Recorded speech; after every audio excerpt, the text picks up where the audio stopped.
Shalom and welcome to 2 Minutes of Torah. This year is entitled The Eternity of Megilat Esther and Purim Part 2. So in the previous year that we're going to the Rambam, Purim and Esther are going to last forever. Even in the Yimot of Mashiach, when other Sefroim from Tanakh may no longer be part of the Torah of Yom Ksuvim. The question is why? So we started off with a possible answer by quoting the Gemara Tetzad on Aleph in Megillah, where we see a funny story between Haman and Mordechai. Haman was coming, came along to take Mordechai out, to give him the ride on the horse, and Mordechai was abusing him, treating him poorly, was kicking him, putting him down. And we said it's an amusing story, but the bottom line is Haman's still in power, and Mordechai is still threatened with death, him and the whole Jewish nation. So what was Mordechai thinking? So we're wondering if an answer to that question and to the broader question of the eternity of Purim may be the following. In Yud Gimel Amid Bet, the Gemara says that there was no one who knew how to speak so smartly and wisely like Haman. He went ahead, and when he convinced Achashverosh to take out the Jews, it wasn't that simple. He went to Achashverosh, okay, Achashverosh, let's go ahead and kill the Jews. Achashverosh signed the letter, and that was it. It was much more complicated than that. He went ahead and he slowly convinced him why the Jewish nation is not needed. They're a negative nation. Take off Shabbos Hayom, Pesach Hayom, different days they're not working. Taxes, we don't gain from them. They're spread out, so it's not like going to be wiping out one whole portion of the kingdom. And they lost their hashgacha, their divine providence, because they're not keeping the Torah.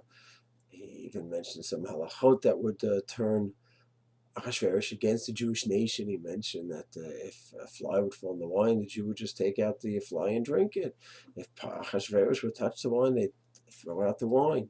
So Haman really worked at Achashverosh. Megillah says this simply makes it look like he told Achashverosh, let's kill the Jews, and Achashverosh said, fine. The Gemara says it's a lot deeper than that. So what do we see about Haman? He was very, very wise. The fact is that there are two different kinds of Rishon, anti-Semites. They're those who will go ahead and cause damage and will hurt us. They're not going to destroy us.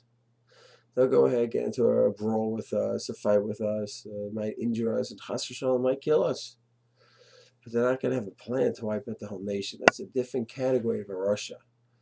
A Russia, such as Haman, he's a danger to the whole nation, not just to a few individuals or to 10 or 20, 30, which of course is horrible as well. But it's a different kind of threat.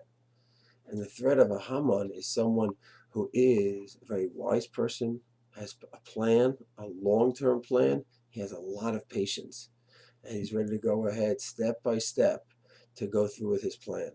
Like a Hitler Yamach Shemo, where he went ahead, he wrote his book, he slowly floated his ideas around the country and built up their confidence in him, and then set up on his long-term plan. And unfortunately, it was wildly successful. Tragically, the Tsarenu, and to kill millions of Jews. That's not simply a Russia who's going to go ahead and be a suicide bomber and kill 10, 20, 30 Jews, or go ahead and take a gun and shoot up a few people in the mall, which of course is a tragedy. This is different when you have a Russia like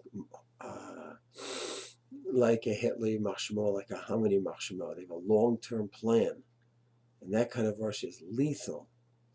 So still, we have two questions. How does that help us understand the story about Mordechai mistreating Haman?